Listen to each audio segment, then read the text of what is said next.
Olá, sou Lucas, tenho 41 anos. Não estou aqui para provar nada para ninguém. Se alguém quiser acreditar, ok, mas caso não acredite, fique à vontade para escutar ou não a minha história. Não vejo minha situação como sina ou maldição, mas sim uma natureza diferente. Posso dizer que em todo esse tempo que será descrito a seguir, estive no comando, e nem eu e nem nenhum dos meus primos atacamos mortalmente ninguém.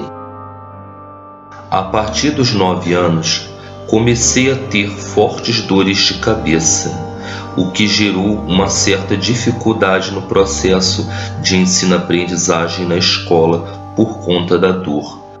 Com o passar do tempo, outras dores vieram, como dor nos olhos e nos ossos. Minha mãe me levou ao médico para verificar o que estava acontecendo comigo. Após uma bateria de exames, nada foi constatado a não ser que eu tinha uma saúde de ferro. Nessa época, um dos meus primos era afeiçoado bastante a mim e me auxiliava nas horas de dificuldade, tal como quando as dores começaram a aparecer. Nossa ligação sanguínea foi crescendo cada vez mais. Aos 10 anos, as dores começaram a se agravar. Contudo, houve uma grande mudança. As dores passaram a ser sentidas mais durante a noite. Houve ocasiões em que foi necessário pedir ajuda aos vizinhos, pois não sabia o que estava acontecendo. Minha mãe já não sabia mais o que fazer e meu pai apenas observava, dizendo que era coisa da adolescência, tal como puberdade e coisa e tal. Ao que parece, meu pai já sabia o que estava acontecendo comigo, mas não quis se manifestar de início. Posteriormente, meu pai chamou meu tio Manuel para tratar do meu caso, ao perceber a aflição da minha mãe, pois ela mesma não sabia mais o que fazer.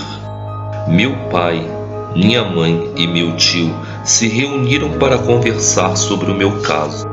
A conversa foi bem longa, durante mais ou menos 1 hora, até que meu tio abriu a porta e me chamou para sentar-se à mesa. Nesse exato momento, minha mãe levantou em prantos e veio até mim. Passou a mão na minha cabeça dizendo: "Aconteça o que acontecer, vou te amar, haja o que houver." Meu pai saiu com minha mãe, me deixando a sós com meu tio. Ele, por sua vez, começou a dizer o que acontecia na minha família de geração em geração.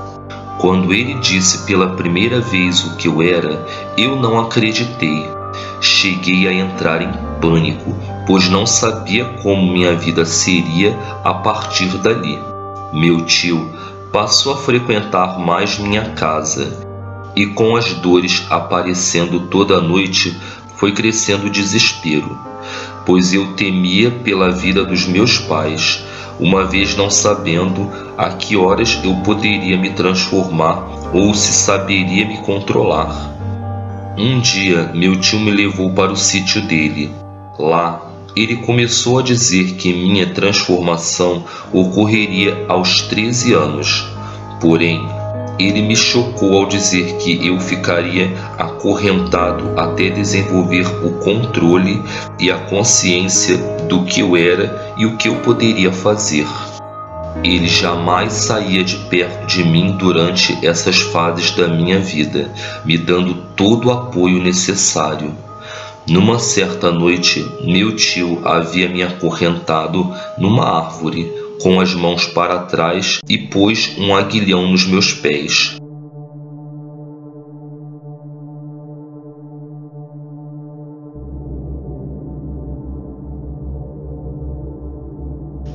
As horas se passaram, a minha aflição se juntou com a minha angústia e eu me questionava se aquilo era real.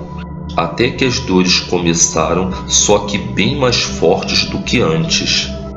Os sintomas foram dores de cabeça, dores oculares, como se os olhos fossem saltar para fora, calor excessivo, e então os ossos começaram a se alargar e estalar, como se estivessem sendo quebrados. Foi uma dor impressionante. Tive lapsos de memória, pois em certos momentos da noite eu estava acordado e outros eu desmaiava. Nessas primeiras transformações eu apagava e só acordava no dia seguinte. Meu tio contava tudo a respeito da minha situação. Eu me debatia querendo arrebentar as correntes. Ele me chamava pelo nome. Sempre me perguntava se era eu ou se era a fera. Passaram-se 6 meses e eu comecei a dar sinais de controle. Ele me chamava e eu percebia que era ele. Aos poucos, ele foi se aproximando de mim. Ele me testava para ver se eu tinha consciência humana ou consciência da fera. Ele costumava levar uma galinha para eu me alimentar. Ele perguntava qual era a sensação de matar, e eu dizia que era de necessidade. Conforme o tempo ia passando, ele foi afrouxando as correntes. Eu passei a ter um pouco mais de liberdade. Lembro que na forma de fera eu comecei a visualizar as correntes e os aguilhões, mas ainda não estava pronto para ser totalmente solto. 1 ano e meio se passou e nós conversamos sobre tudo o que se passava durante a noite. Ele criava em seu sítio vários animais, como porco e galinha. Assim, ele me perguntava que animal ele trazia para eu comer.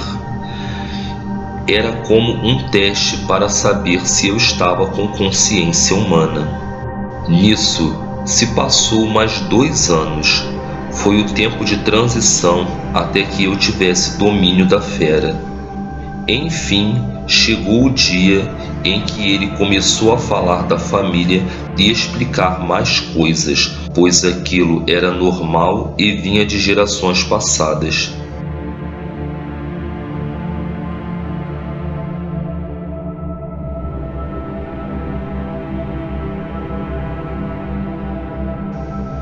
Ao atingir um nível de controle mais significativo, meu tio me chamou para ajudar no treinamento dos membros mais novos da família que entrariam nessa mesma situação. Meu primo Alisson foi o próximo da família a encarar os sintomas da transformação. Num certo dia, meu tio me libertou. Fui colocado num quarto e ali eu me transformei. Meu primo estava ali próximo e me viu. Meu tio abriu a porta e eu, já na forma de fera, saí dali e corri, livremente, experimentando com gozo o sabor da liberdade, correndo pelos prados e matas do Vale do Paraíba. Diga-se de passagem que jamais feri um ser humano. Meu tio ajudou a treinar, sob minha presença, mais 2 membros da família que eram lobisomens. Eram Alisson e Tiago seus nomes. No decorrer do tempo, meu tio veio a falecer. Todavia, surgiu mais um membro da família com a síndrome do lobisomem. Era meu primo Kelvin, o mais novo. Eu tive a responsabilidade de treiná-lo, porém, seu treinamento foi diferente. Eu não o acorrentava, mas íamos os 4 para a mata. Ele podia se transformar livremente, mas sob nossa supervisão.